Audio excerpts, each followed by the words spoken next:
Einstein ने relative theory discover करने के लिए 10 साल लगाए, जिसके लिए उन्होंने कंटिन्यूस थिंकिंग, रीथिंकिंग और ओवरथिंकिंग करी। अगर कोई साइकेट्रिस्ट उनसे मिल लेता, तो उन्हें एंग्जाइटी और ओवरथिंकिंग डिसऑर्डर से डायग्नोज कर देता। बट हम उन्हें जीनियस कहते हैं। तो फर्क क्या है? एक ओवरथिंकिंग को कुछ लोग सोसाइटी में मेंटली अनस्टेबल बताते हैं। दूसरी तरफ कुछ लोग उसे विजनरी भी समझते हैं। यानी कि same behaviour but different levels. आज मैं आपको एक सीक्रेट बताऊंगा। ओवरथिंकिंग एक मेंटल डिसऑर्डर नहीं है, ये एक अनमैनेज्ड सुपर पावर है। और अगर आपने ये वीडियो लास्ट तक प्रॉपरली समझ लिया, आपका अपने माइंड और ब्रेन के साथ रिलेशनशिप कंप्लीटली चेंज हो जाएगा। क्योंकि मैं आपको आज ये एक्सप्लेन करूंगा कि आइंस्टाइन और आप में फ़र्क क्या है। कैसे इस ओवरथिंकिंग की प्रॉब्लम को आप एक सुपर पावर में कन्वर्ट कर सकते हैं। चलिए शुरू करते हैं। अब सबसे पहले एक फंडामेंटल क्वेश्चन, ओवरथिंकिंग एक्चुअली में होती क्या है? मैं आपको 2 सिनेरियोस दिखाता हूँ। बताइए कौन ओवरथिंकर है? पर्सन ए, रात के 11 बजे हैं, कल उसकी कोई इंपॉर्टेंट प्रेजेंटेशन है। उसके दिमाग में कंटिन्यूसली चल रहा है कि प्रेजेंटेशन का डाटा एक्यूरेट है या नहीं, क्लाइंट्स के क्वेश्चंस क्या होंगे, अगर कोई टेक्निकल ग्लिचेस आ गए तो, बॉस का मूड कैसा होगा, कंपटीटर का प्रपोजल बेटर तो नहीं होगा। वो 2 बजे तक यही सब सोचता रहता है। उसका 6 बजे अलार्म बजता है।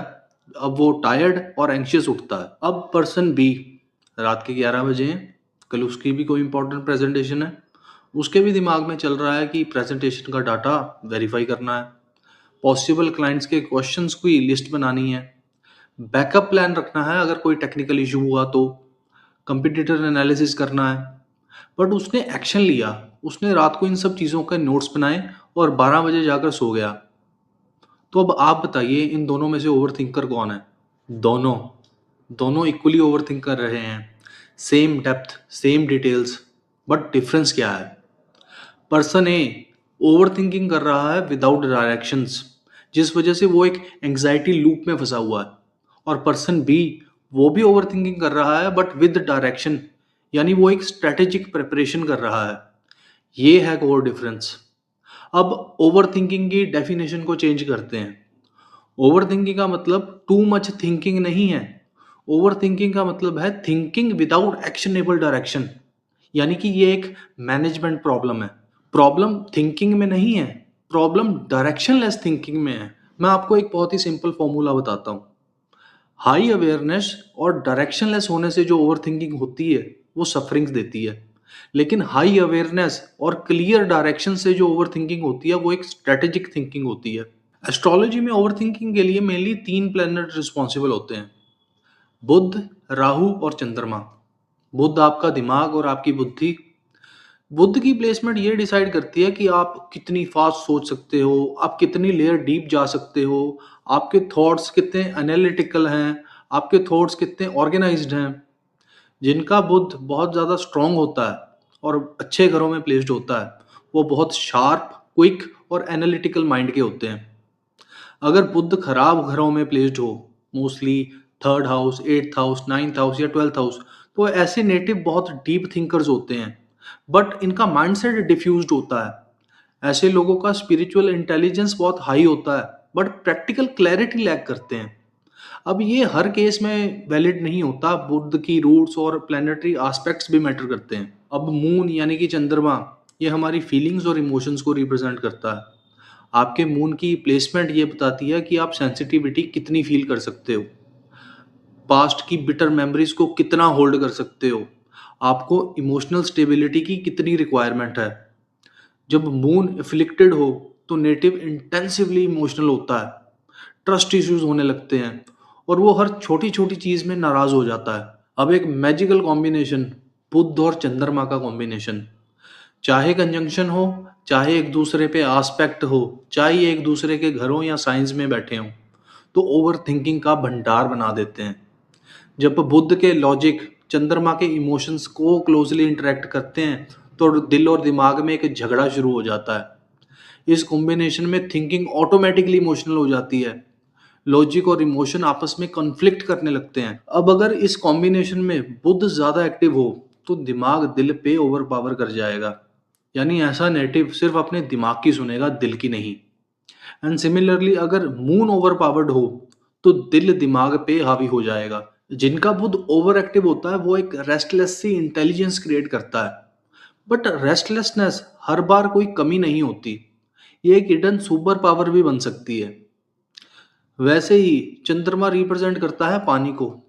जब वो पानी एक ही जगह स्टक हो जाए और वो फ्लो ना करे, तब वो सड़ जाता है, उसमें से बदबू आने लगती है। पानी जब सर्कुलेट करता रहता है दरियाओं में, नदियों में, तब वो एक लाइफ गिविंग पानी होता है। आपका माइंड भी एक रिवर की जैसा ही है, इसे फ्लो चाहिए, स्टैग्नेशन नहीं। अब सबसे इंटरेस्टिंग पार्ट, इंसान ओवर थिंकिंग करता ही क्यों है? इसका आंसर हमारे एवोल्यूशनरी डिजाइन में है। प्री हिस्टोरिक एजिस में हमारे एंसेस्टर्स जंगलों में रहते थे, तो दो टाइप के ह्यूमंस होते थे। टाइप ए जो रिलैक्स्ड रहते थे कि सब ठीक है, फूड टाइम पे मिल गया, रेस्ट करो। और जब अचानक कहीं से कुछ आवाज़ आई तो उन्हें लगा कि हवा होगी, तो वो चिल करके बैठ गए। लेकिन वो कोई शिकारी था, कोई जानवर था जिसने उस पर अटैक कर दिया और वो मारे गए। अब दूसरी कैटेगरी जो कि अलर्ट थे कि आवाज़ कहाँ से आई, इसकी डायरेक्शन कहाँ से आई, कोई शिकारी हो सकता है, एस्केप रूट तैयार है या नहीं, वेपन्स रेडी हैं या नहीं, ग्रुप को अलर्ट करना चाहिए या नहीं। वो प्रिपेयर्ड थे और इसलिए वो सरवाइव कर पाए। अब गेस करो कि जो ओवर थिंकर्स हैं वो किस लीनिएज से बिलोंग करते होंगे? Type P. हमारे एंसेस्टर्स सरवाइव इसलिए कर पाए क्योंकि वो हाइपर अवेयर थे। हमारे एवोल्यूशन में भी वैसी ही क्वालिटीज हमारे जेनेटिक्स में इनग्रेव हुई हैं। यूनिवर्सिटी ऑफ लंदन की एक स्टडी ये कंफर्म करती है कि हाई आईक्यू और हाई एंजाइटी में डायरेक्ट कोरिलेशन होता है। क्यों? क्योंकि इंटेलिजेंस का मतलब एडवांस्ड पैटर्न्स को रिकॉग्नाइज करना है। जितने ज़्यादा आप पैटर्न्स देखोगे उतनी ज़्यादा पॉसिबिलिटीज़ दिखेंगी। जितने ज़्यादा आप थ्रेट्स एंटिसिपेट्स करोगे उतने ज़्यादा आपको सिनेरियोज प्रोसेस करने को मिलेंगे। चार्ल्स डार्विन भी ओवरथिंक करते थे। उन्होंने 20 साल से भी ज़्यादा रिसर्च की, डाउट्स, रिविजन्स, जिसका रिजल्ट वो थ्योरी ऑफ एवोल्यूशन दे पाए। टेस्ला ने भी ओवरथिंक किया, ऑब्सेसिव विजुअलाइजेशन, स्लीपलेस नाइट्स, जिसका result AC electricity system develop हुआ। अब अगर आप ये पैटर्न्स ऑब्जर्व करेंगे तो जो ग्रेटेस्ट ब्रेक थ्रूज हैं वो मैनेज्ड ओवर थिंकिंग के वजह से ही हुए हैं। तो प्रॉब्लम कहाँ है? मॉडर्न वर्ल्ड में अब कोई शिकारी तो नहीं है, लेकिन ब्रेन उसी मोड में है। ब्रेन सोशल रिजेक्शंस को डेथ थ्रेट की तरह रजिस्टर करता है। फाइनेंशियल इनसिक्योरिटी को ब्रेन स्टारवेशन थ्रेट्स लगता है। अब रिलेशनशिप अनसर्टेनिटी ब्रेन में एक आइसोलेशन थ्रेट क्रिएट करती है। अब इसका सोल्यूशन ब्रेन को रीवायर करना नहीं बल्कि रीडायरेक्ट करना है।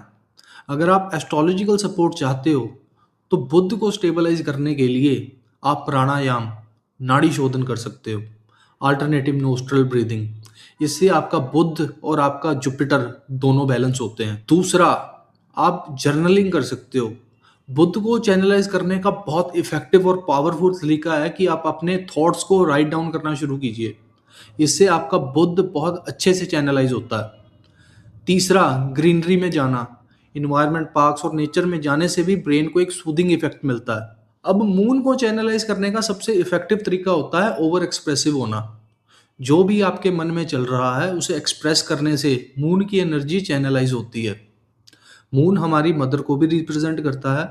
अपनी मदर के साथ टाइम स्पेंड करने से और माँ का आशीर्वाद लेने से भी आपके मून को पॉजिटिव रिजल्ट्स मिलते हैं। मून को बेनिफिशियल करने के लिए आप किसी धर्म स्थान पे कच्चा दूध भी डोनेट कर सकते हैं। बट रिमेंबर कि रेमेडीज सिर्फ सपोर्ट करती हैं, आपका लाइफस्टाइल ये मेन रोल प्ले करता है। तो अब फाइनल सच, ओवर थिंकिंग कोई प्रॉब्लम नहीं है। प्रॉब्लम ये है कि आप फरारी चला रहे हो लेकिन बाइसिकल की ट्रेनिंग के साथ। आपके पास एक हाई पावर्ड प्रोसेसर है बट आपको यूज़र मैनुअल नहीं दिया गया। स्कूल ने नहीं सिखाया, पेरेंट्स ने नहीं सिखाया, बट अब आप सीख सकते हो। आइंस्टाइन, टेस्ला, ये लोग ओवर थिंकर्स थे, लेकिन ये लोग अपनी ओवर थिंकिंग को चैनलाइज कर पाए और आप भी कर सकते हो। अगर आप अपने बुध और चंद्रमा की प्लेसमेंट को डीपली समझना चाहते हो या आप अपना कुंडली एनालिसिस करवाना चाहते हो तो आप हमसे कंसल्टेशन बुक कर सकते हो, लिंक डिस्क्रिप्शन में है। कमेंट्स में बताइए कि आपने भी अपनी ओवर थिंकिंग को कभी गिफ्ट समझा है। या इस वीडियो के बाद आपका पर्सपेक्टिव शिफ्ट हुआ? लाइक कीजिए अगर आपको ये वीडियो मीनिंगफुल लगा। सब्सक्राइब कीजिए अगर आप भी ऐसे डेप्थ में चीज़ों को समझना चाहते हो, सिर्फ सरफेस लेवल नॉलेज नहीं।